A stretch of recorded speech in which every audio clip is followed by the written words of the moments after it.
ये बड़ा ही हम सबकी सौभाग्य है कि छत्तीसगढ़ का वर्तमान मुख्यमंत्री माननीय श्री भूपेश बघेल जी के पिताजी सम्माननीय आदरणीय श्री नंद कुमार बघेल जी यहाँ पर उपस्थित हुए हैं। हम सबका सौभाग्य है।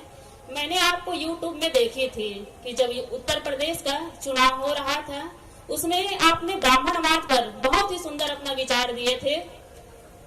और उस विचार में कि पहले हमारे जो ऋषियों ने, वैदिक ऋषि थे, वे काम के आधार पर बंटवारा किए थे। किसी को नाई का काम दिए, किसी को लोहार का और किसी को झाड़ू लगाने का। तो इस पर आपने बहुत ही सुंदर विचार दिए थे और आपने कहा था कि जो पिछड़ा वर्ग है, जिसे निम्न जाति का कहा जाता है, उसे भी आगे आना चाहिए।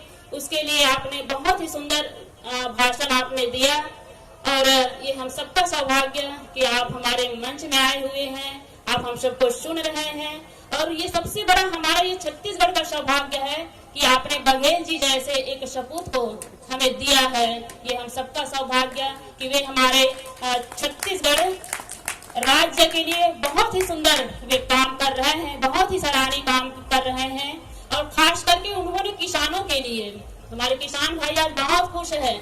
उन्हें बोनस के रूप में अतिरिक्त पैसा 2540 रुपया, 2640 रुपया उन्होंने धान का निर्धारित मूल्य किए और उन्होंने जो वायदा किए हैं, उन वायदों पर वे खरे उतर रहे हैं। और ये हम सबका सौभाग्य कि आने वाले में हम लोग चाहते हैं कि यही हमारा फिर सीएम हो और ये छत्तीसगढ़ का ऐसा विकास करते जाए।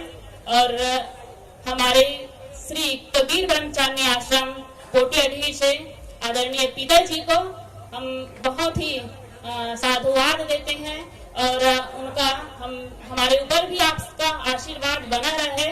और हम लोग चाहते हैं कि आप भी, हमारे यहाँ पर कैंप लगा है कुटिया में, तो आप भी हमारे कम से कम अपना चरण रख दीजिए, पधारिए और हो सके तो हमारा आश्रम भी आइए।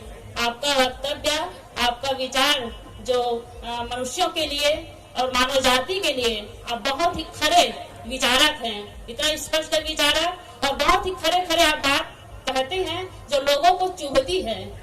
और कई विरोध में भी आपके खड़े हो जाते हैं, लेकिन आप निर्भीक हैं। इस पर हम लोग भी सुने थे।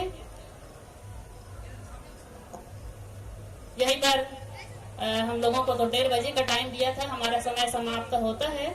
और आगामी जिनको मंच मिला है वह है वे मंच, अच्छा इन्हीं का मंच है। ये और बड़ा सौभाग्य, एक बार आदरणीय पिताजी के लिए ताली बजाइए कि उनका हम लोग विचार सुनेंगे। और कैसे जातिवाद पर बहुत ही खूबसूरत, बहुत ही क्रांतिकारी विचार हम सब सुनेंगे। आप लोग बैठे रहें।